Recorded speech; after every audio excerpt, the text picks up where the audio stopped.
हरियाणा में बुढ़ापा पेंशन काटने को लेकर मचे सियासी घमासान के बीच प्रदेश के नायब सिंह सैनी सरकार अब बैकफुट पर आ गई है। इस समूचे मुद्दे ने बीजेपी सरकार की खूब फजीहत करवाई है। यही कारण है कि अब मुख्यमंत्री नायब सैनी घुटनों पर दिखाई दे रहे हैं। पूरे मुद्दे से उन्होंने अपने हाथ पीछे खींच लिए हैं, जिसे सीधे तौर पर बुजुर्ग और विधवा महिलाओं के लिए राहत भरी खबर माना जा सकता है। तो चलिए आपको बताते हैं कि आखिर मुख्यमंत्री नायब सिंह सैनी क्यों घबरा गए और उन्होंने क्यों अपनी ही पॉलिसी पर ब्रेक लगा दिए। दोस्तों नमस्कार, मैं हूं संजय कपूर और आप देख रहे हैं सिटी मेल न्यूज।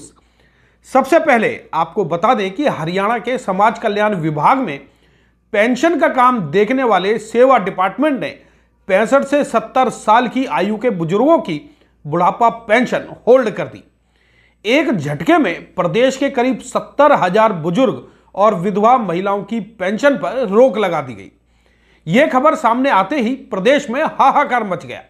जब इस मुद्दे की जमीनी हकीकत की पड़ताल की गई तो पता चला कि आखिर पेंशन रोकने के मुख्य कारण क्या थे।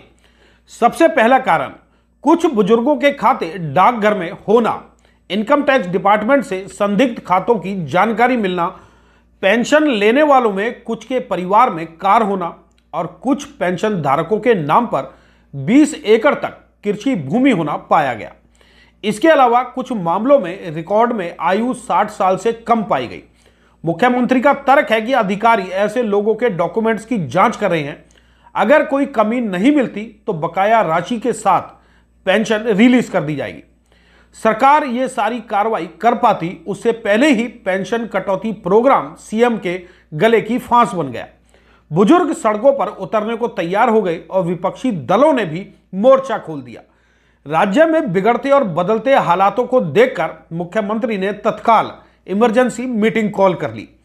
सीएम ने अधिकारियों को सख्त निर्देश दिए हैं कि जब तक वेरिफिकेशन का काम पूरा नहीं हो जाता तब तक किसी भी बुजुर्ग की पेंशन होल्ड नहीं की जानी चाहिए और सबकी पेंशन जारी की जाए।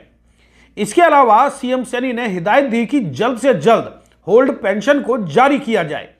मीटिंग में सेवा विभाग के 3 सीनियर अधिकारी और पेंशन से जुड़े 11 अन्य अधिकारियों को भी बुलाया गया।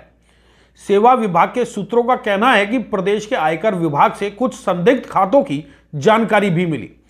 इन संदिग्ध खातों में वे खाते शामिल हैं जिनमें रिटायर्ड फौजी, प्रिंसिपल या अन्य ऐसे ही लोग शामिल हैं। इन लोगों की पत्नियां भी इस बुढ़ापा पेंशन का लाभ ले रही हैं। यह जानकारी मिलने के बाद विभाग की ओर से ऐसे खातों की वेरिफिकेशन शुरू की गई है।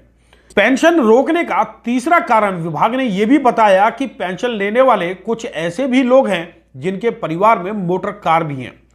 परिवार पहचान पत्र में भी उन्होंने यह जानकारी छिपाई। इसके बाद ही सेवा विभाग की ओर से पेंशन रोक दी गई। सबसे अहम बात यह भी है कि मेरी फसल मेरा ब्यौरा पोर्टल पर कुछ ऐसे पेंशन धारक भी चिन्हित हुए जिनके नाम पर 20-20 एकड़ तक कृषि भूमि रजिस्टर्ड है। इसके अलावा ये पेंशन धारक केंद्रीय योजनाओं के तहत किसानों को दिए जाने वाले आर्थिक लाभ भी ले रहे हैं।